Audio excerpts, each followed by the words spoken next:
حضرت زینب رضی اللہ تعالی عنہا کے حالات۔ صاحبزادیوں میں سب سے بڑی حضرت زینب رضی اللہ تعالی عنہا ہے، اور جن مورخین نے اس کے خلاف لکھا ہے غلط ہے۔ حضور اقدس صلی اللہ علیہ وسلم کے نکاح سے 5 برس بعد، جبکہ آپ صلی اللہ علیہ وسلم کی عمر شریف 30 برس کی تھی، پیدا ہوئیں اور اپنے والدین کے آغوش میں جوان ہوئیں،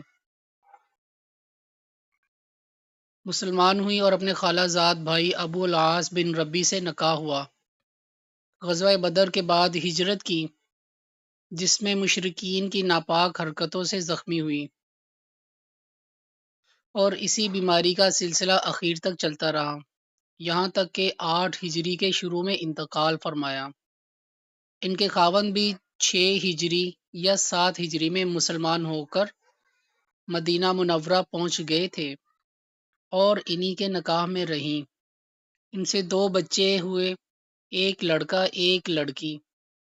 لڑکے کا نام حضرت علی رضی اللہ تعالی عنہ تھا، جنہوں نے اپنی والدہ کے انتقال کے بعد بلوغ کے قریب حضور صلی اللہ علیہ وسلم کی زندگی میں ہی انتقال فرمایا۔ فتح مکہ میں حضور صلی اللہ علیہ وسلم کے ساتھ اونٹنی پر جو سوار تھے وہ یہی حضرت علی رضی اللہ تعالی عنہ تھے۔ لڑکی کا نام حضرت امامہ رضی اللہ تعالی عنہا تھا، جن کے متعلق احادیث کی کتابوں میں کثرت سے قصہ آتا ہے کہ جب حضور صلی اللہ علیہ وسلم نماز میں سجدہ کرتے تو یہ کمر پر سوار ہو جاتی۔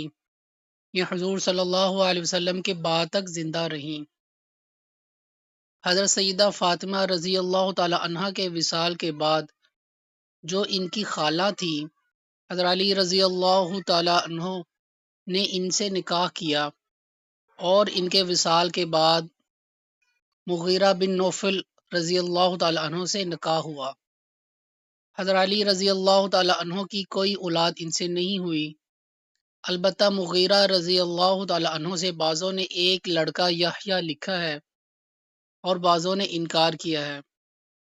کہتے ہیں کہ حضرت فاطمہ رضی اللہ تعالی عنہا نے خود وصیت فرمائی تھی کہ میرے بعد حضرت علی رضی اللہ تعالی عنہ کا نکاح بھانجی سے کر دیا جائے۔ ان کا انتقال 50 ہجری میں ہوا۔ اللہ پاک ہمیں اہل بیت کی محبت اور ان کا اتباع کرنے کی توفیق عطا فرمائے، آمین۔